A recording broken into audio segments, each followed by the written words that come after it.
¿Sabías que un solo hombre fue capaz de paralizar a todo un país, declararle la guerra al Estado, infiltrar la política nacional y convertirse en uno de los criminales más ricos del planeta, todo mientras era aclamado por miles como un héroe? Suena a película, ¿verdad? Pero no lo es. Esta es la historia real de cómo el cartel de Medellín transformó a Colombia en el epicentro del narcotráfico mundial y puso en jaque a Estados Unidos, a la CIA, a la DEA y a la sociedad entera. Es la historia de un imperio construido sobre cocaína, miedo y corrupción. Y lo más inquietante es que lo que conoces hasta ahora, probablemente no sea más que la versión más digerible de una realidad mucho más brutal. Todos hemos oído hablar de Pablo Escobar. Algunos lo conocen por las noticias, otros por las series. Tal vez lo hayas visto como el villano por excelencia, o incluso como una especie de Robin Hood moderno que ayudaba a los pobres y se enfrentaba al sistema. Pero, ¿cuánto de eso es cierto? ¿Qué hay detrás de esa imagen popular? ¿Fue realmente un benefactor del pueblo, o un manipulador que usó la pobreza para proteger su imperio de sangre? En este video vamos a desentrañar la verdad. Vamos a ir más allá del mito y las frases célebres, y adentrarnos en los hechos concretos, cómo surgió el cartel de Medellín, quiénes lo integraban realmente, cómo operaba su red criminal a nivel internacional, y qué rol jugaron los gobiernos, tanto dentro como fuera de Colombia. Pero también hablaremos de la violencia extrema, del uso del terror como herramienta de poder, de la guerra abierta contra el Estado, de las traiciones internas, y del trágico legado que dejó tras su caída. Y lo vamos a hacer respondiendo una gran pregunta: ¿cómo fue posible que un narcotraficante se convirtiera en uno de los hombres más poderosos del continente, y por qué su imperio terminó derrumbándose de forma tan dramática?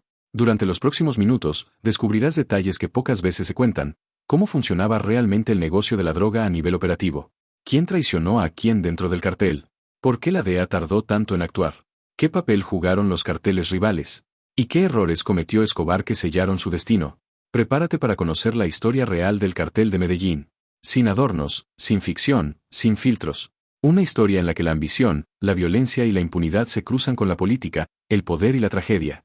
Una historia que cambió para siempre el destino de Colombia y dejó cicatrices profundas que aún hoy siguen presentes. Y una historia que, por dura que parezca, es necesaria conocer, para entender por qué el narcotráfico no ha muerto, solo ha cambiado de rostro. Porque cuando entiendes cómo comenzó todo, también puedes ver con más claridad cómo seguimos viviendo con las consecuencias. Ahora sí, empecemos desde el principio.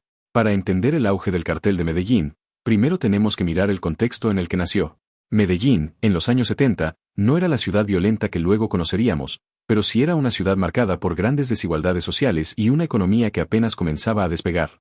Muchos jóvenes sin oportunidades laborales se volcaron al mundo del contrabando y el pequeño crimen, y en ese caldo de cultivo surgió Pablo Escobar, un hombre que desde muy joven mostró una astucia y ambición inusuales. Pablo no empezó con grandes cargamentos de droga ni con fortunas inmensas. Sus primeros pasos fueron modestos: robos, falsificación de documentos, y el contrabando de cigarrillos y electrodomésticos.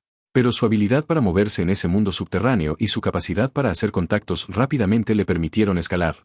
Pronto, Escobar se asoció con otros hombres que también tenían hambre de poder y dinero. Entre ellos estaban los hermanos Ochoa, Carlos Leder y José Gonzalo Rodríguez Gacha. Estos personajes no eran solo traficantes, eran estrategas que entendieron que el negocio de la cocaína tenía un potencial gigantesco, mucho más allá del contrabando tradicional. Su visión conjunta fue crear una red global para producir y distribuir cocaína, y fue así como nació el Cartel de Medellín, una organización criminal con estructura casi empresarial. Ahora bien, ¿cómo lograron estos hombres pasar toneladas de cocaína desde las montañas colombianas hasta las calles de Estados Unidos, sin que nadie pudiera detenerlos? Aquí viene un dato interesante: el cartel utilizaba métodos sorprendentes para la época. Aviones privados, submarinos artesanales, rutas aéreas y marítimas secretas, nada estaba fuera de su alcance. Además, gracias a la corrupción, sobornaron a policías, militares y funcionarios para que miraran hacia otro lado. De esta manera, el negocio creció de forma exponencial en los años 80. Pero no todo fue un camino de éxito inmediato. La producción y transporte de cocaína era una actividad peligrosa y costosa. La competencia era feroz, y hubo numerosas peleas internas y externas por el control de las rutas y territorios. Además, la cocaína no era solo una mercancía, era un arma para ejercer poder. Para el cartel, mantener el control significaba no solo acumular dinero, sino eliminar a cualquier amenaza con violencia extrema. Un ejemplo que pocos conocen es cómo Escobar y sus socios empezaron a infiltrar la política para proteger su negocio. En 1982, Escobar fue elegido suplente en la Cámara de Representantes de Colombia. Para muchos, fue un movimiento estratégico para obtener inmunidad y legitimar su posición en la sociedad. Sin embargo, esto también despertó una enorme controversia y dejó en evidencia cómo el narcotráfico comenzaba a permear las instituciones colombianas. Hasta aquí, podemos preguntarnos, ¿Qué tanto control tenía realmente Escobar sobre Colombia? ¿Era él el dueño absoluto del cartel, o solo una pieza dentro de una red mucho más compleja? La verdad es que, aunque Escobar fue el rostro más visible, el cartel de Medellín operaba gracias a la colaboración de múltiples actores, tanto dentro como fuera de Colombia. Esta red incluía no solo narcotraficantes, sino políticos, militares, empresarios y funcionarios públicos. Y mientras Escobar construía su imperio, la cocaína se convertía en un producto de consumo masivo en Estados Unidos, especialmente en ciudades como Miami, donde la demanda explotaba. El cartel de Medellín, entonces, no solo fue un grupo criminal, fue el motor detrás de la epidemia de cocaína en América durante los años 80. Pero la pregunta que muchos se hacen es, ¿cómo lograron mantener todo esto en secreto? No hubo resistencia interna o de la comunidad internacional. Aquí es donde la historia se vuelve más oscura. La corrupción y el miedo crearon un clima en el que muchos preferían cerrar los ojos. La violencia que desató el cartel fue brutal: asesinatos selectivos, atentados con bombas, secuestros. Medellín se convirtió en una ciudad sitiada por el terror. ¿Y qué pasaba mientras tanto con la justicia y las fuerzas del orden? Gran parte estaban infiltradas o directamente compradas. Pero otros se resistían, y comenzaron a organizarse para enfrentar al cartel. Esta tensión interna marcó el inicio de un conflicto abierto que cambiaría el rumbo de la historia. Para no perder el hilo, te dejo esta pregunta que iremos resolviendo a lo largo del video. ¿Cómo fue posible que la justicia y las fuerzas de seguridad colombianas y estadounidenses, con todos sus recursos, tardaran tantos años en lograr algo contra el cartel? La respuesta no es sencilla y tiene que ver con errores estratégicos, intereses políticos y la complejidad de un enemigo que no solo usaba armas, sino también el dinero y la influencia como armas letales. Consolidado el cartel de Medellín y su control sobre la producción de cocaína, el siguiente paso fue expandir su alcance hacia el mercado más lucrativo del mundo, Estados Unidos. A principios de los años 80, la demanda de cocaína explotaba en ciudades como Miami, donde las calles comenzaron a inundarse con esta droga, transformando barrios enteros y generando una crisis social sin precedentes. El cartel de Medellín entendió que para mantener el dominio debía controlar no solo la producción, sino también las rutas de transporte y la distribución. Por eso crearon una red logística casi impenetrable que involucraba aviones privados que cruzaban el Caribe, lanchas rápidas, submarinos artesanales y rutas clandestinas en toda Centroamérica. La sofisticación de estas operaciones era tal que en ocasiones lograban pasar cargamentos de toneladas completas sin ser detectados por las autoridades estadounidenses. Sin embargo, esta expansión no se dio sin costos. Para mantener el control, el cartel recurrió a la corrupción sistemática. Pagaban sobornos millonarios a policías, militares, jueces y políticos, tanto en Colombia como en países intermediarios, creando una red de impunidad. ¿Sabías que algunos funcionarios públicos llegaron a recibir tanto dinero del cartel que llegaron a vivir como millonarios sin trabajar? Este nivel de corrupción creó un clima donde desafiar al cartel era casi imposible. Pero el cartel no solo usaba el dinero para comprar silencio, sino que también recurría a la violencia extrema. Asesinatos selectivos, atentados con coches bomba y secuestros se volvieron herramientas comunes para amedrentar a quienes osaran oponerse. Medellín se transformó en una ciudad dominada por el miedo, donde las bombas estallaban en lugares públicos y los asesinatos políticos se volvieron cotidianos. Para quienes vivían allí, la vida diaria se convirtió en una lucha constante entre la esperanza y el terror. Un dato sorprendente es que, en plena época de auge, Forbes incluyó a Pablo Escobar en la lista de las personas más ricas del mundo, con una fortuna estimada en más de 25.000 millones de dólares. Pero este dinero no se limitaba a sus cuentas bancarias. Parte se invertía en proyectos sociales en barrios pobres de Medellín, como escuelas, hospitales y viviendas. Esto creó la imagen de Escobar como un benefactor del pueblo, un Robin Hood que ayudaba a los más necesitados. Pero ¿fue esto solo una estrategia para ganar apoyo popular o una verdadera vocación social? Mientras tanto, en el plano político, Escobar dio un paso audaz al incursionar en la política formal. Fue elegido suplente en la Cámara de Representantes de Colombia en 1982. Este movimiento no solo le dio cierta inmunidad legal, sino que también le permitió expandir su influencia en las instituciones del Estado. Sin embargo, este ascenso generó gran polémica y dividió a la opinión pública. Algunos veían a Escobar como un enemigo del Estado, mientras que otros lo consideraban un símbolo de poder y cambio.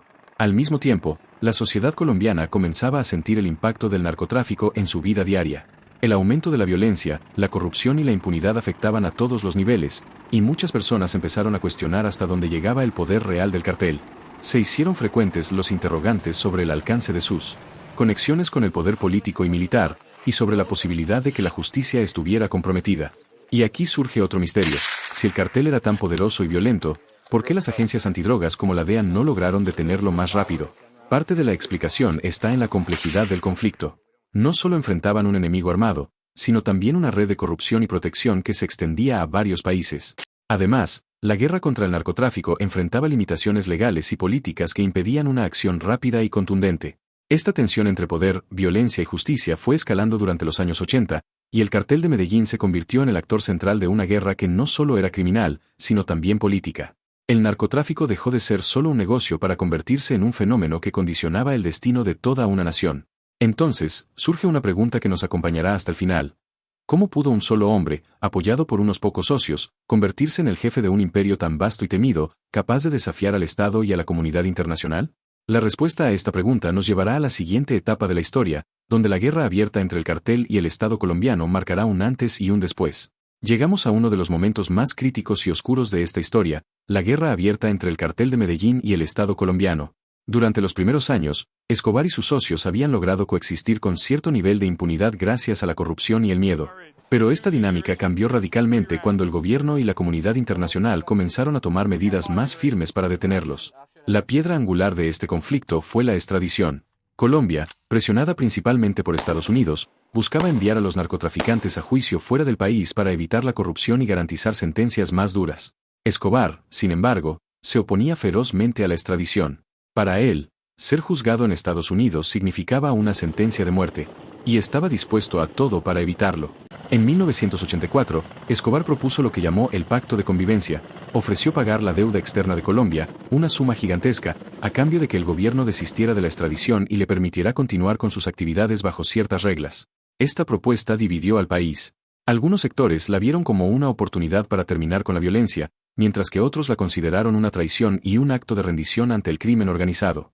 Pero el gobierno no aceptó el pacto. En respuesta, Escobar desató una ola de terror sin precedentes. Los asesinatos selectivos de jueces, políticos y policías se volvieron una. Fue abatido por las fuerzas especiales. Su muerte significó el fin de una era y el colapso del cartel de Medellín. Pero, ¿qué pasó con el legado que dejó? Aunque Escobar murió, el narcotráfico no desapareció. De hecho, el vacío de poder abrió la puerta para que otros carteles, como el de Cali y más tarde grupos paramilitares y bandas criminales, tomaran el control de diferentes territorios y negocios ilegales. La violencia y la corrupción persistieron, aunque bajo nuevas formas. Así, la historia del cartel de Medellín termina como una advertencia. El poder basado en el miedo, el dinero y la violencia puede ser devastador, pero también es efímero cuando enfrenta la voluntad conjunta de una sociedad que decide no rendirse. Después de la caída de Pablo Escobar y la desintegración del cartel de Medellín, Colombia entró en un periodo de reconstrucción y reflexión. El país había vivido una de las épocas más violentas y oscuras de su historia, pero también demostró la capacidad de resistencia de su gente y de sus instituciones para enfrentar un enemigo formidable. La historia del cartel no solo es la historia de un hombre y su imperio criminal, sino también la de un país que luchó para recuperar la paz y la justicia. Este proceso no fue fácil ni rápido. La violencia y la corrupción no desaparecieron de la noche a la mañana. Muchos de los problemas que Escobar y su cartel dejaron siguen presentes en Colombia y en otras regiones afectadas por el narcotráfico. Sin embargo, el legado de la resistencia también está ahí. La fuerza de las autoridades, el trabajo de la sociedad civil y la colaboración internacional han permitido avances significativos para reducir la influencia del narcotráfico en la política y la vida cotidiana. Ahora que hemos recorrido juntos esta historia real, que va mucho más allá de las imágenes y estereotipos que suelen presentarse, te invito a reflexionar sobre algo importante. El narcotráfico no es solo un problema de Colombia ni de los años 80. Es un fenómeno global que sigue afectando a millones de personas en todo el mundo.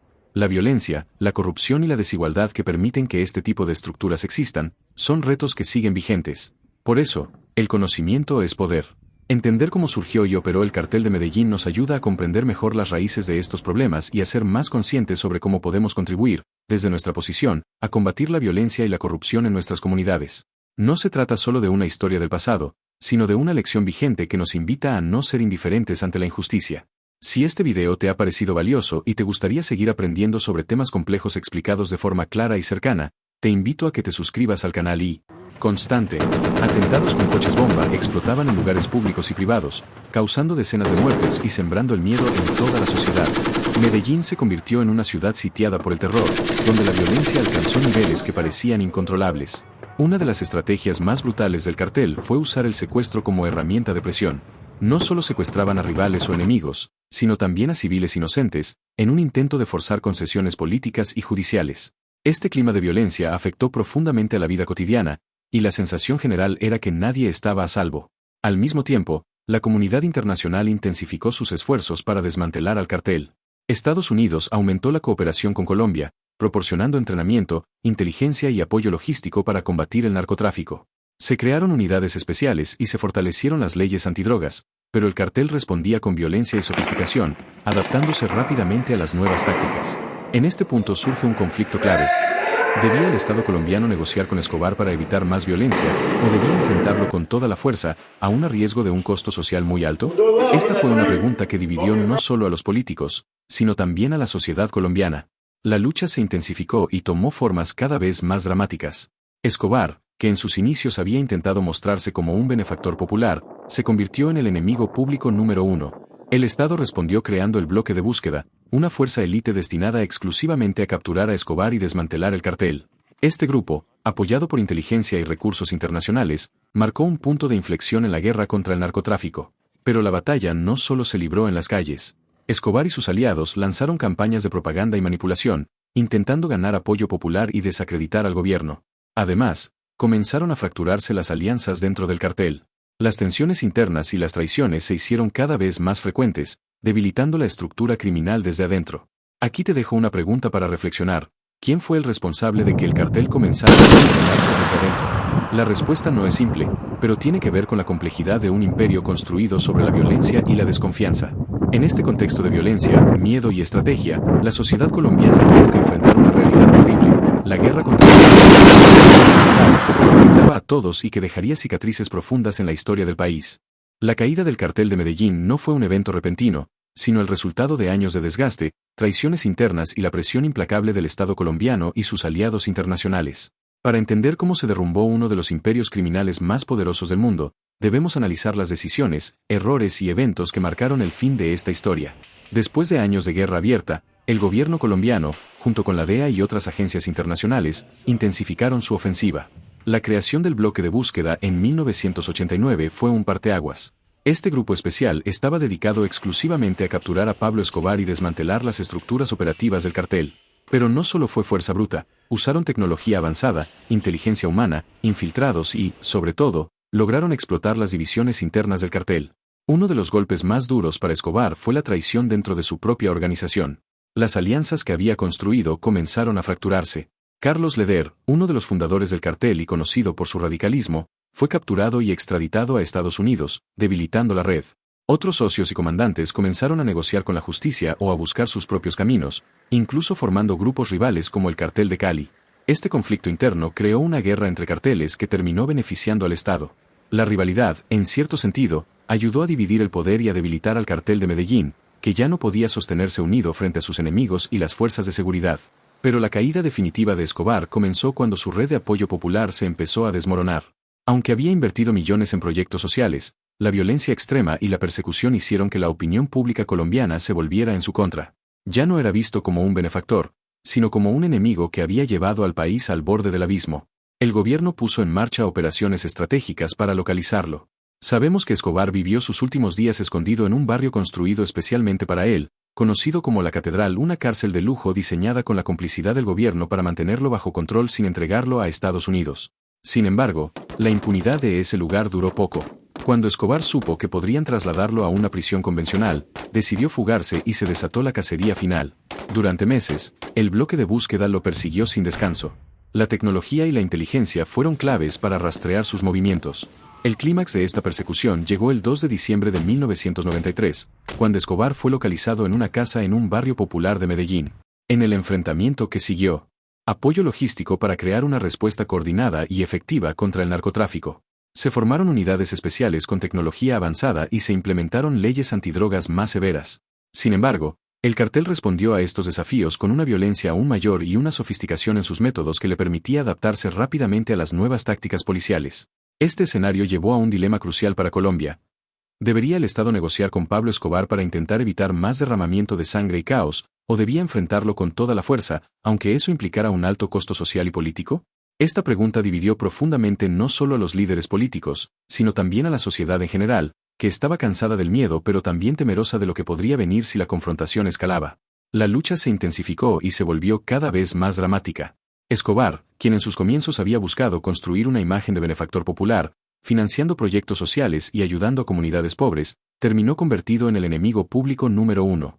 El gobierno decidió responder con fuerza y creó el Bloque de Búsqueda, una unidad élite dedicada exclusivamente a capturar a Escobar y desmantelar el cartel. Este grupo, con apoyo internacional en inteligencia y recursos, representó un cambio de rumbo en la guerra contra el narcotráfico, mostrando que la voluntad del Estado estaba firme. Pero la batalla no se limitó a las calles.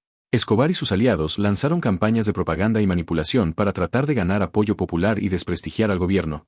Mientras tanto, dentro del mismo cartel, las alianzas comenzaron a romperse. Las tensiones internas crecían, y las traiciones se hicieron cada vez más frecuentes, debilitando la estructura criminal desde dentro. La desconfianza y la lucha por el poder interno fueron claves para que el imperio comenzara a fracturarse. Aquí surge una pregunta importante para reflexionar: ¿quién o qué fue realmente responsable del desmoronamiento del cartel desde adentro? No existe una única respuesta, pero está claro que la complejidad de un imperio basado en la violencia y la corrupción creó una red frágil y llena de contradicciones que, al final, se volvió insostenible. En medio de este contexto de violencia, miedo y estrategia, la sociedad colombiana tuvo que enfrentar una realidad brutal. La guerra contra el cartel de Medellín no era un conflicto aislado, sino una guerra total que afectaba a todos, dejando cicatrices profundas que aún persisten en la historia del país. La caída del cartel de Medellín no fue un suceso repentino ni fortuito. Fue el resultado de años de desgaste constante, de enfrentamientos abiertos, traiciones internas y la presión incesante del Estado colombiano junto con sus aliados internacionales. Para entender cómo uno de los imperios criminales más poderosos del mundo llegó a su fin, debemos examinar las decisiones, errores y eventos que marcaron esa etapa final. Después de conocer a fondo la historia real del cartel de Medellín, es imposible no sentir el peso de lo que vivió Colombia durante esos años. Un país marcado por la violencia, la corrupción y el miedo, pero también por la valentía de quienes lucharon para recuperar la paz y la justicia. La caída de Pablo Escobar y su imperio criminal nos muestra que, aunque el poder basado en la violencia puede parecer invencible, nunca es más fuerte que la voluntad colectiva de un pueblo decidido a cambiar su destino. Esta historia no termina con la muerte de Escobar, es un llamado a entender que los desafíos del narcotráfico y la violencia siguen vigentes hoy en día, y que todos tenemos un papel para jugar, ya sea desde la conciencia, la educación o la acción. Aprender del pasado es fundamental para construir un futuro mejor. Si te ha parecido interesante esta historia, y quieres seguir explorando temas reales, profundos y explicados de manera clara y cercana, te invito a suscribirte a Objetivo Militar. Aquí encontrarás contenido que te ayudará a entender el trasfondo de muchos conflictos, historias y sucesos que marcan nuestro mundo. No olvides activar la campanita para que no te pierdas ningún video. También te animo a dejar en los comentarios tus opiniones o dudas, porque me interesa mucho saber qué te ha parecido esta historia y qué otros temas te gustaría que abordemos juntos. Gracias por acompañarme en este recorrido por una de las páginas más intensas de la historia reciente. Recuerda, la verdad y el conocimiento son nuestras mejores armas para enfrentar cualquier desafío. Nos vemos en el próximo video de Objetivo Militar.